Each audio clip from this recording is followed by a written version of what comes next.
My name is Dan Brightwell. Yes. I'm with the chairperson of the Southfield Veterans Commission. Today we will be interviewing Mr. Hyman Deal. Yes. And today is the 16th of April 2008. We're in Southfield, Michigan at the Southfield Public Library. Also present today is Mr. Felix Selden, a member of the Southfield Veterans Commission. Mr. Tim Workers, who's our camera person, also a member of the Southfield Veteran Commission, and Mrs. Deal. Yeah, Beverly. Beverly, okay. Mr. Deal, could you just give us your name, your date of birth, place of birth? Yes, my name is Hyman Deal, and I was born in Detroit on April the 19th, 1928. Okay, all right. Did you have any siblings who served in the military, and what was your parents' occupation? My father was a carpenter, and my mother was just a homemaker. Okay, okay. How many sisters and brothers did you have? I had one brother, and he was in the service. He enlisted in the Air Force. Oh, okay, okay. He's 2 years younger than me, and he enlisted in 1951. Oh, okay, okay. So were you enlisted or drafted? Well, let me go back. Well, right after I turned 19, about 3 weeks later, I joined the Naval Reserves. Mm-hmm. And I got called up for the Korean War, and I asked for a 30-day extension, and I never heard from them. Mm-hmm.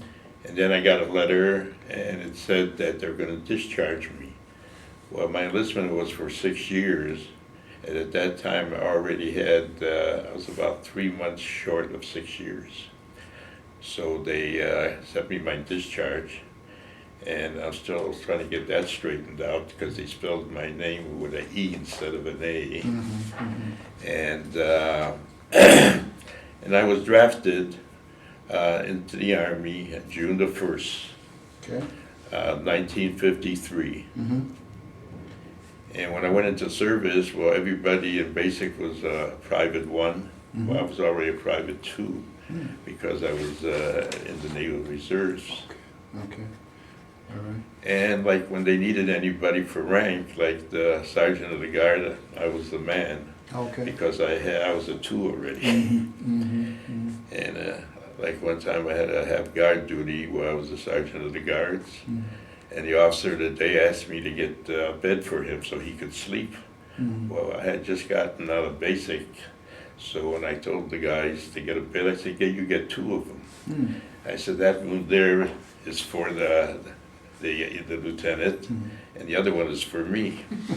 Now, if anything happens, don't bother him, you come see me. Okay. Well, I had a good night's sleep. And eventually after basic, I went, they sent me to cook school. Okay. But in my civilian life, I was a carpenter. Okay.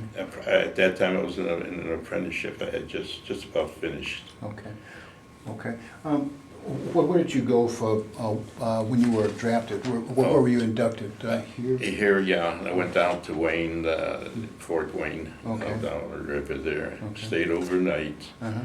And from there, we traveled the next day to Fort Knox. Oh, okay. And Okay. that's where I went to my basic. Basic. Okay. And I went to school. Okay. When you travel, was that by train or bus? Bus. Bus. Okay. At Fort Knox. Yeah. Okay. What was since you have been in the reserves? Was the orientation to military life kind of easy for you, or did it? What? Well, I'm the type of person, whatever the situation is, I live with. Mm-hmm. And well, at the time with the Naval Reserves, I did active duty. Mm-hmm. I was on the carrier, Coral Sea. Mm-hmm. I spent time on that. And I was at the Philadelphia Navy Yard also. Mm-hmm. And I was on a DE and a couple smaller ships Okay. Okay. during my, nearly 6 years there. Okay. All right. But let me.